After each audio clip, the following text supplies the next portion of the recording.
नमस्कार मंडळी, स्वागत आहे आपल्या कानून मराठी या चॅनलवर। आज आपण समजून घेणार आहोत भारतीय न्यायरचना म्हणजे नेमकं काय।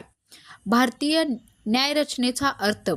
भारतीय न्यायरचना आपल्या देशातील न्याय देण्याची यंत्रणा।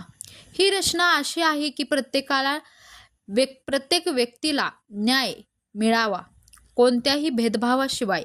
ही रचना भारताच्या संविधानात आधारित आहे। न्यायालयाची 3 स्तराची रचना आहे। भारतात न्यायालये 3 मुख्य स्तरांवर विभागली आहेत। सर्वोच्च न्यायालय, त्यालाच आपण सुप्रीम कोर्ट म्हणतो, देशातील सर्वात मोठं आणि अंतिम न्यायालय, याचं मुख्यालय दिल्लीमध्ये आहे। संविधानाचा अंतिम अर्थ लावणं आणि अंतिम निर्णय देणे ही त्याची जबाबदारी आहे।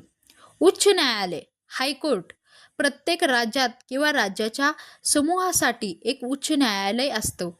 हे राज्यातील मोठ्या खटल्यांवर निर्णय देते। जिल्हा व सत्र न्यायालय, त्यालाच आपण डिस्ट्रिक्ट अँड सेशन कोर्ट म्हणतो। या न्यायालयामध्ये सामान्य जनतेने दिवाणी, सिव्हिल आणि फौजदारी क्रिमिनल प्रकरण चालतात। हे न्यायालय आपल्या जिल्ह्यामध्ये असते। न्यायालयाचे प्रकार। भारतात खालील प्रकारचे न्यायालये देखील असतात।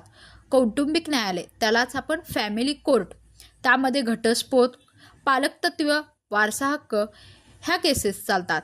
कामगार न्यायालय, त्यालाच आपण लेबर कोर्ट म्हणतो, त्यामध्ये कामगारांच्या हक्कासाठी लढले जाते। बाल न्यायालय, त्यालाच आपण ज्युव्हेनाइल कोर्ट म्हणतो, यामध्ये 18 वर्षाखालील मुलांचे खटले चालतात।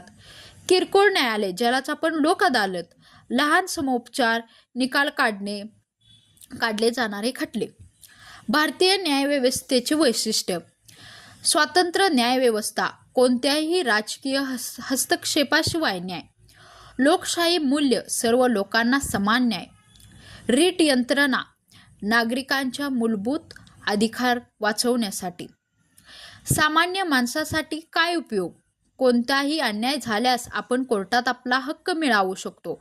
सरकारी किंवा खाजगी संस्था अन्याय करत असेल तर न्यायालयात दाद मागता येते। मोफत कायदेशीर मदत व्यवस्था देखील आहे, त्यालाच आपण लीगल एड म्हणतो। लोक अदालत, खटले जलद आणि निकालही वाढू शकतो। मित्रांनो, न्यायरचना ही केवळ मोठ्या लोकांसाठी नाही तर आमच्यासाठी आहे। तुम्हाला तुमचे हक्क माहिती असणे हीच एक खरी शक्ती आहे। अशाच कायदेशीर माहितीसाठी कानून मराठी या चॅनलला फॉलो करा आणि हक्क आणि माहितीची ताकद घ्या।